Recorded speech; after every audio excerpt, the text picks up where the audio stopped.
Right now at noon, a temporary homeless shelter in Madison is closing. How many people could be impacted? Plus, President Trump celebrates the indictment of former FBI Director James Comey. What legal analysts are saying about the case. This is News 3 Now at noon. Thanks for joining us on a Friday afternoon. I'm Josh Sprider. Right now, Madison police are investigating a shooting that left one person injured overnight. Police confirm one person was injured and is recovering in the hospital. Police say it happened just before 10 last night on Schrader Road near Vitense Gulfland. Nobody has been arrested yet, and we are working to learn more details. Stay with News 3 Now and channel3000.com for updates. New details on a knife incident that triggered multiple Badger alerts earlier this week. Madison police say a man pulled out a knife as officers responded to the scene, and a second person pulled out a knife in self-defense. The incident happened at East Johnson Street and Wisconsin Avenue. Badger Alert issued its first warning 6 minutes after the incident occurred, urging students and staff to avoid the area. By the time officers got there, the man had already left. Police have not released the suspect information, but confirmed the investigation is still active. Today, the man accused of killing a Dodgeville woman and driving her body to Nebraska will be in court. Gavin Thompson is currently facing several charges, including first-degree intentional homicide and burglary armed with a dangerous weapon. He's accused of stabbing Dorinda Segenbrecht in her home on July 15th. The criminal complaint says Thompson was found the next day driving her car. Thompson is scheduled to appear in an Iowa County courtroom at 2 this afternoon. A Madison police officer is recovering after being injured during a traffic stop. Investigators say it happened on Jackson Quarry Lane, just south of Milwaukee Road. This is on the city's far east side. Police say the driver took off, but officers caught up with him after he left the vehicle. They say he fought with officers before being taken into custody. That man now faces charges including drug possession, battery to law enforcement, and resisting arrest. Right now, people living at Madison's Dairy Drive homeless encampment are being forced to leave. The deadline comes after a measure to extend the site's contract failed by just one vote. The encampment opened in 2021 and has housed about 100 people. Madison's community development director says the site costs the city between $60,000 and $70,000 a month. Its construction was initially funded through federal COVID relief dollars. This change happens as Mayor Satie Rhodes Conway announced completion of a new $27 million men's shelter on the city's north side. A newly proposed University of Wisconsin policy would allow all core general education courses to transfer between each of their 13 schools. The core general education requirements would range from 30 to 36 credit hours in 10 to 12 courses throughout 6 curricular categories at all of the universities. The Universities of Wisconsin president says this policy aims to put students and their dreams first. Just makes it easier for our students. It reduces barriers to their ability to transfer. We think that is good for the state of Wisconsin because we want to continue to be the state's top talent producer. We're graduating over 37,000 students a year right now, which is really helping Wisconsin win the war for talent. The policy will be reviewed by the Board of Regents in November. If approved, it will go into effect for undergraduate students who first enroll in fall of 2026. Now, a first check of your first warn forecast. Here's Chief Meteorologist Alex Harrington. Hi, Alex. Hey there, Josh. This isn't pre-recorded from August. This is actually the end of September that we've got behind me here. Current temperatures right now, can you believe it? 74 in Madison. The normal high temperature for this time of year is 70. We got 77 in Verona, 78 in Belleville, and 78 to the southeast in Edgerton. The temperatures across the rest of southern Wisconsin range from 60s well to the north to near 80 right along the Wisconsin-Illinois border, significantly above normal again for where we should be this time of year. In this 24-hour temperature change map, I show this when it's warranted, and it is, because our temperatures are approximately 10 degrees warmer right now than where we were just at this point yesterday. To give you an idea, we're continuing to warm up, and we're going to continue to warm up, and it's going to be mild tonight for those Friday night football, high school football games. Kickoff temperature right around 70, and we'll dip down into the 60s, and it will be dry dry all night long. All weekend, sunny conditions, highs near 80 this weekend. Not a lot of rain in this forecast, but when I return in about 10 minutes or so, I'll let you know, Josh, in southern Wisconsin, how long the 80-degree weather, the summer-like weather, will last. Are you sure it's late September? Yeah, I know. It feels more like, again, August. My birthday's in August, so feels like that. Crazy. All right, Chief, we'll see you in a little bit. Well, President Trump is celebrating the indictment of former FBI Director James Comey, who's charged with making a false statement to Congress. But as Natalie Brand reports, Comey maintains he's innocent and plans to fight. President Trump lashed out at former FBI Director James Comey while leaving the White House this morning. He's a dirty cop. He's always been a dirty cop. His comments come less than 24 hours after Comey's indictment, a major escalation in the president's efforts to target political opponents. This is about justice. He lied. He lied a lot. There are costs to standing up to Donald Trump. Comey has denied the charges against him, responding last night on social media. I have great confidence in the federal judicial system, and I'm innocent. So let's have a trial and keep the faith. He faces one count of obstruction of justice and one count of making false statements related to Senate testimony in 2020, in which he denied authorizing leaking information to the media. Shortly before the statute of limitations was set to expire in the case, President Trump publicly urged his attorney general to look into Comey and other political opponents. You can bet your bottom dollar that the first motion Comey and his attorneys will be making is one for a selective and vindictive prosecution, and they've got the evidence there in the form of that Truth Social tweet. The case was brought by a newly sworn-in interim U.S. Attorney Lindsay Halligan, a White House aide and former personal attorney to President Trump. Halligan, who does not have past prosecutorial experience, was the only one to sign the charging documents, which legal analysts say is highly unusual. It's really hard to overemphasize at this point the gravity of this situation. American prosecutors, federal prosecutors, the DOJ is supposed to be an independent, apolitical body that's essential to preserve democratic values, precisely for the reasons we see playing out right here. Comey is scheduled to appear in court October 9th. Natalie Brand, CBS News, the White House. At least one longtime assistant U.S. attorney in Virginia resigned overnight, citing the Comey charging decision. Right now, area food providers are warning of a potential drop in food security information. This comes after the U.S. Department of Agriculture dropped its annual food security report. The agency calls the reports redundant, costly, and politicized. According to the 2023 report, nearly 18 million households struggled to get enough food, including 60,000 people in Dane County alone. Local food providers say this data is critical for fighting hunger. Without it, they could lose a key tool for securing grants and community support. With information, we're able to do more to address a huge problem of hunger and food insecurity. It helps to inform a lot of our decisions. Organizations say grants and community support rely on these statistics. The loss of data could mean fewer resources at both government and community levels. The USDA plans to release one final report in October with 2024 data.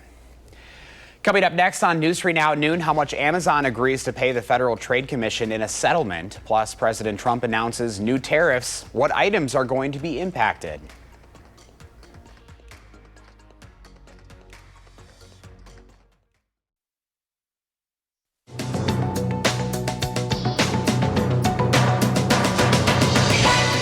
President Trump says his administration will impose new tariffs on a range of items, including pharmaceuticals, furniture, and heavy trucks made outside the U.S., and he's citing national security purposes as the reason. The announcements were made in a series of social media posts. The president is slapping the largest tariff, 100%, on pharmaceuticals, unless a company is in the process of building a manufacturing facility in the U.S., while the others range from 25 to 50%. The tariffs are set to take effect October 1st. Amazon has agreed to pay out an historic $2.5 billion settlement to the Federal Trade Commission in a case accusing the tech giant of duping customers into signing up for its Prime service and then making it difficult for them to cancel. The FTC will provide $1.5 billion of the settlement in refunds to impacted customers. The company will also pay a $1 billion civil penalty. Amazon neither admitted to or denied the allegations in the case, adding in a statement that the settlement allows the company to move forward. And Social Security checks are going paperless. Starting next week on September 30th, the administration says it will distribute funds to its nearly 70 million retiree recipients by direct deposit or debit card. That's your CBS News Money Watch report. For more, log on to cbsmoneywatch.com. At the CBS Broadcast Center, I'm Jesse Mitchell. Here's a look at the stock numbers at the noon hour. The Dow is up 335 points, NASDAQ up 59, and the S&P 500 up this hour 29. Our Call for Action volunteers are in the building taking your consumer complaints and taking action on your behalf. You can call for action at 608-270-2833 or submit a claim anytime at channel3000.com/call-for-action. We'll have today's farm numbers next at noon along with the first warn forecast. Then later on Live at 4, our film critic Will Loper with what's new to streaming this weekend.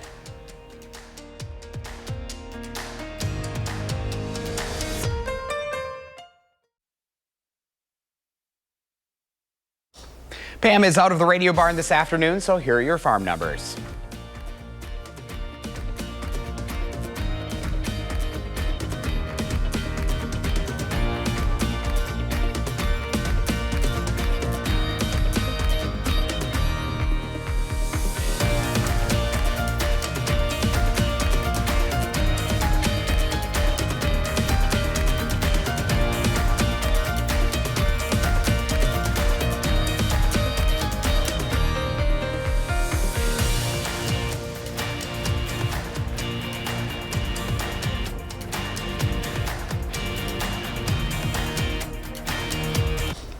Right now, final preparations are underway for next week's annual World Dairy Expo. Attendees will get a closer look at the dairy industry and take part in a variety of events from taste tests to cattle breed shows. We really look at this as a melting pot for everyone that's passionate about the dairy industry, whether you only drink milk or eat dairy products, or maybe you've been involved for your entire life and you're going back home to farm. I mean, this is the place to be the first week of October. The expo runs Tuesday through Friday at the Alliant Energy Center in Madison. Happening tomorrow, the True North Music and Food Festival is at the Duck Pond. The festival features some of Madison's best chefs and emerging regional music.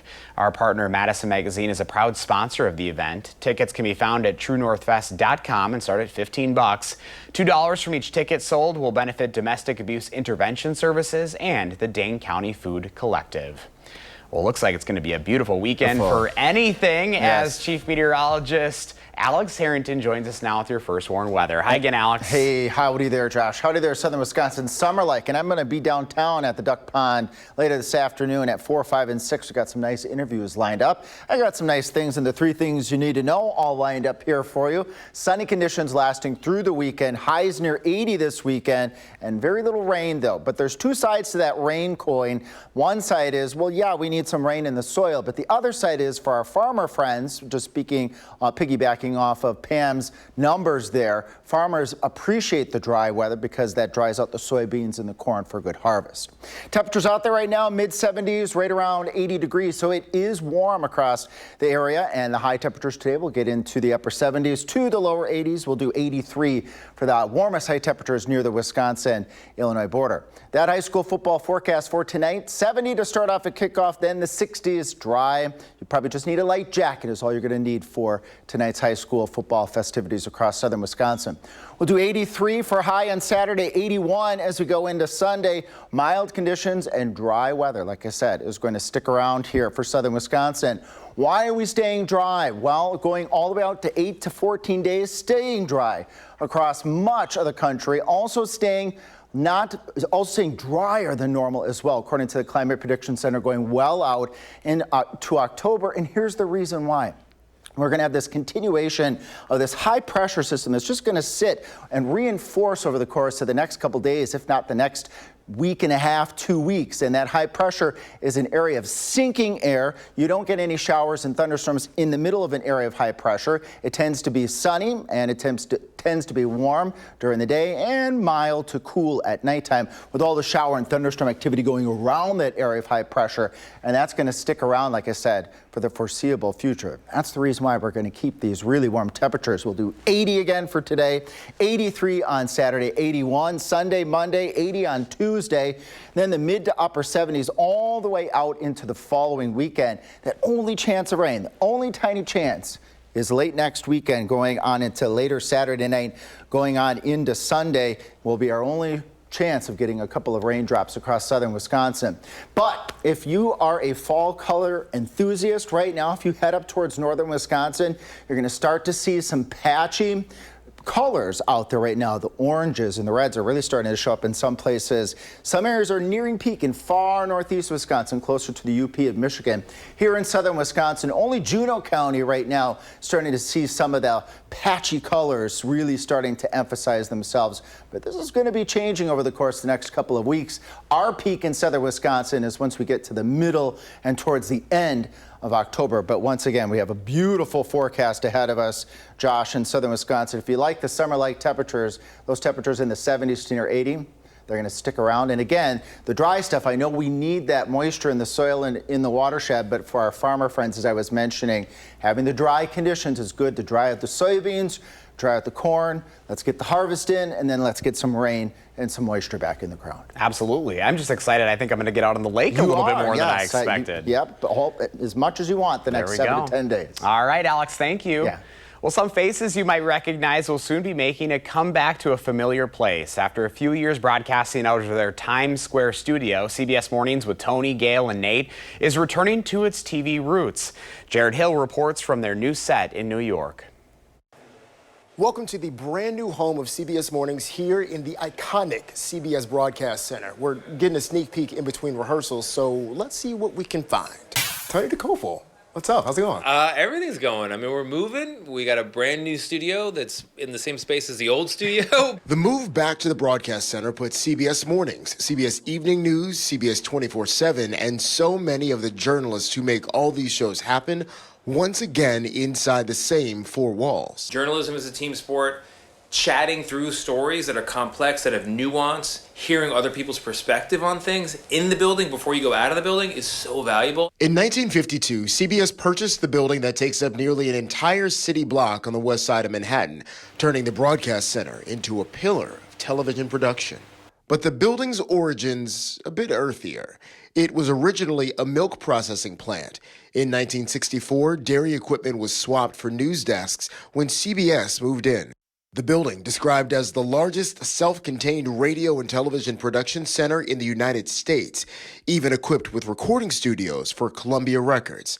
The technology may have changed over the years, but the dedication to strong journalism still rings true. Just being in the building where there's buzz and there's energy, it reminds you that this is an important job and it's a lot of fun too. CBS Mornings launches its first day here in its new home on Monday. From the CBS Broadcast Center, I'm Jared Hill. Don't forget to tune in to the Wisconsin Huddle tonight. Badger safety Austin Brown is our guest. The show airs Fridays at 6:30 right here on News 3 Now. Up next, we'll see what Howard's working on in the Mr. Food Test Kitchen. If making dinner seems more like a mad dash than anything else, this is just what you need.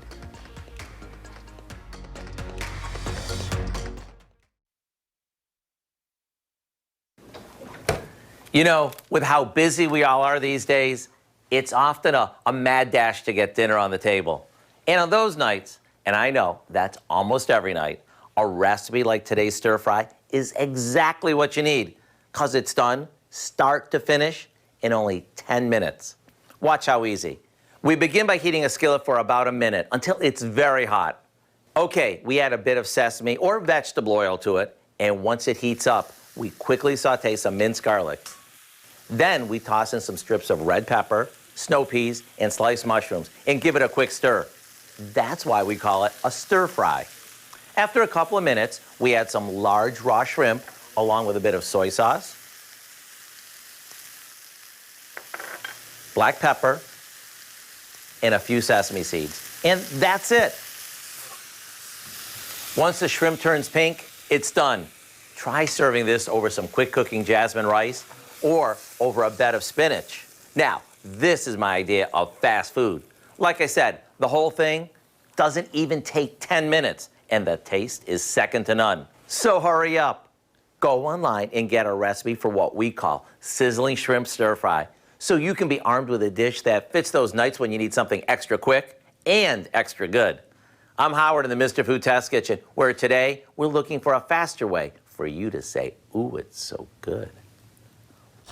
Here's Alex with a final check of your forecast. Josh, temperatures up in the upper 70s to the lower 80s. You'd think this is an August or July forecast. Nope, it is the end of September. We're just enjoying this very warm stretch of temperatures across southern Wisconsin. And tonight you're going to enjoy a very mild night, mild for football-like weather. Temperatures dipping down into the 60s by the time those games end. And we're going to stay sunny all weekend, warm up near 80 this weekend. Unfortunately, I don't have a lot of rain in the forecast, but you want to tune in tonight at 4, 5, and 6. I'll have the very latest forecast on our temperatures, very latest forecast on if we can enter any additional rain chances into this forecast. And I'll be live downtown at the Duck Pond for the True North festivities that are going to be happening this weekend. We'll see you live 4, 5, and 6. All right, Alex, looking forward to it. Thanks for watching News 3 Now at noon. Coming up next is The Bold and the Beautiful. A reminder, you can always find us streaming 24/7 on Channel 3000+. Have a great weekend.